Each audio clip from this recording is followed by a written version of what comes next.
Several weeks ago, I made a video on homemade Reese's bars.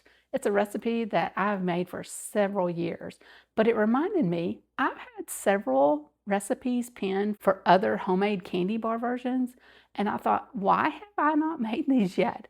So today is the day. We are going to make some homemade Snickers bars. I don't think you're going to be disappointed. Hi, my name's Laura, and I invite you to make yourself at home while I make some homemade Snickers bars. Here are all the ingredients I'm going to use for homemade Snickers. I've got chocolate chips, peanut butter, marshmallow fluff, some peanuts, powdered sugar, heavy whipping cream, and caramels. I'm going to start by taking a 9 by 9 pan and I put some parchment paper in there. I actually snipped the corners of my parchment paper to help it lay down a little better. And then I'm going to take the first of my ingredients that I'll start working on. Take 1 cup of chocolate chips and 3 tablespoons of peanut butter, and you want to melt these together. You can do this in a double boiler if you prefer, but I just use the microwave. And if you do use the microwave, you want to do this in 30-second increments. Every 30 seconds, you do want to stop and give it a good stir just to check and see. And once you get to the point where all the chocolate chips are completely melted and will stir together in a nice smooth consistency, that's when you know it's ready. This is going to be your base layer for the Snickers bars. So you want to pour this into your dish and then just smooth it out as best you can. You don't really have to worry about it looking pretty because this is just going to get covered by everything else, but you do want to make it fairly even, as much so as possible. I will admit to you that I was a little bit concerned that adding this much peanut butter to it might alter the consistency of it and make it a little too soft for the outer layer, but that was not an issue at all. It actually held up really nicely. This is the exact same thing that you're going to top the bars with at the very end of this recipe. So you'll repeat this process one more time. Once you get everything smoothed out and nice and even, then you want to take your pan and place it into the refrigerator or freezer while you work on the next layer. The second layer is going to be your nougat. And you're going to take 7 ounces of marshmallow fluff to begin with. They actually sell marshmallow fluff in 7-ounce containers, which would be much simpler. But as you see, I've actually got a scale that I'm measuring this on because I decided to buy the larger container. I realized I have a 5-year-old who has been deprived and never had a fluff or nutter sandwich, so I figured I better introduce her to that. So I weighed out 7 ounces of marshmallow fluff, and then I added 1 cup of powdered sugar and 1/4 cup of peanut butter.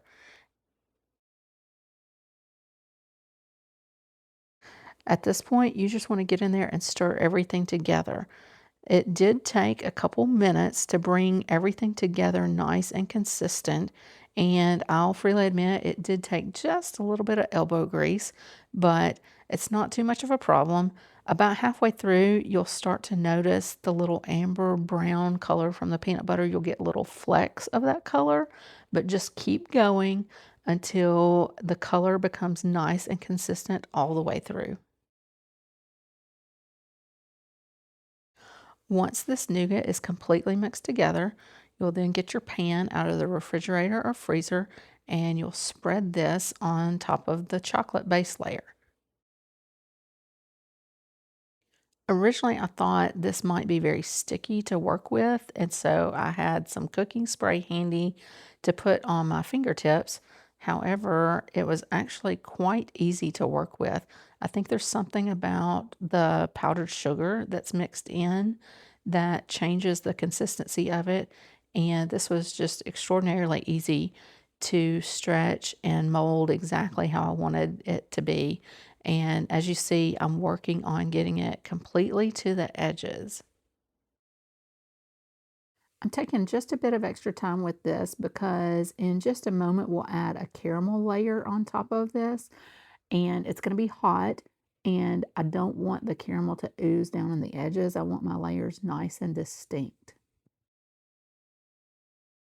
Now, before we do get to that caramel layer, the next step is going to be your peanuts.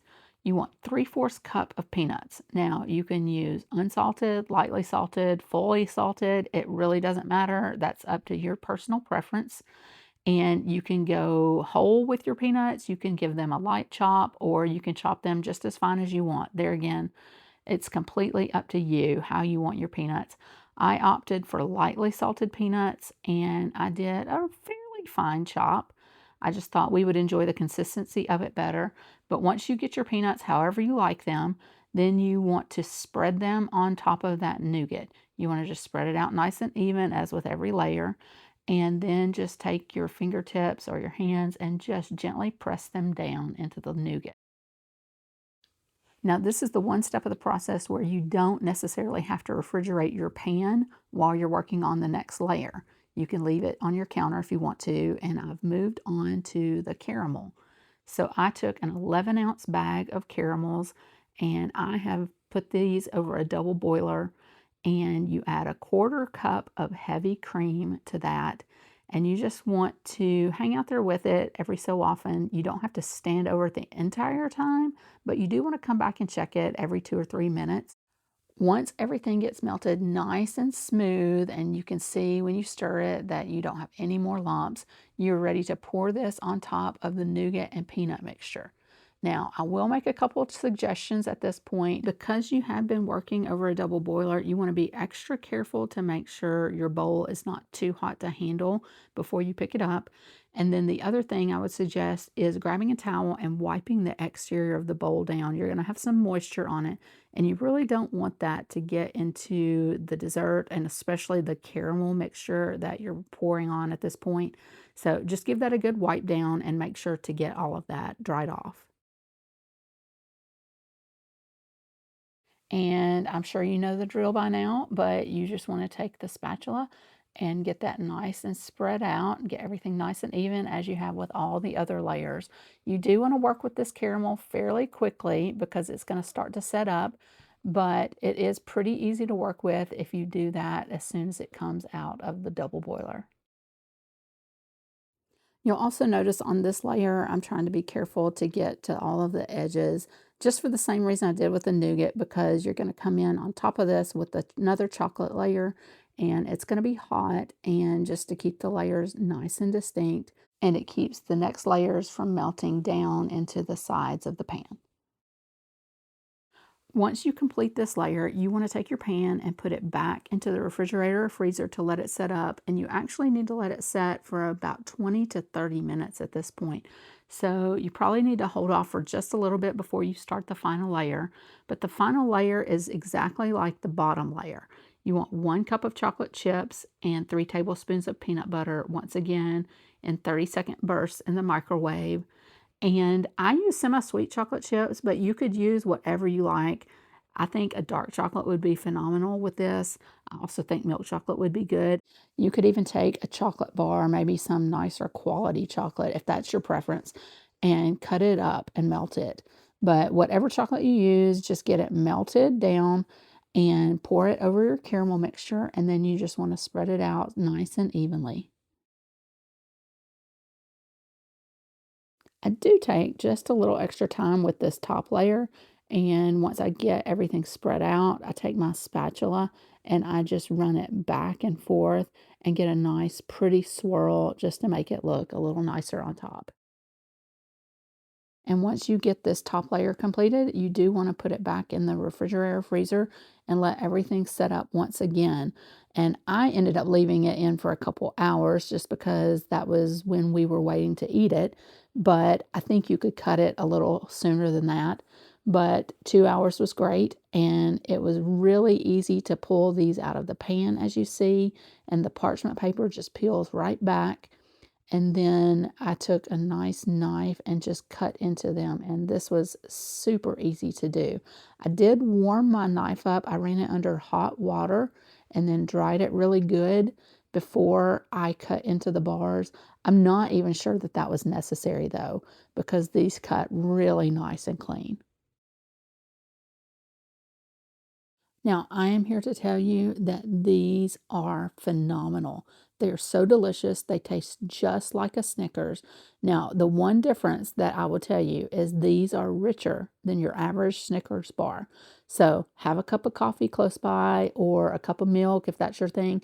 But they are so delicious. You will not be sorry that you made these.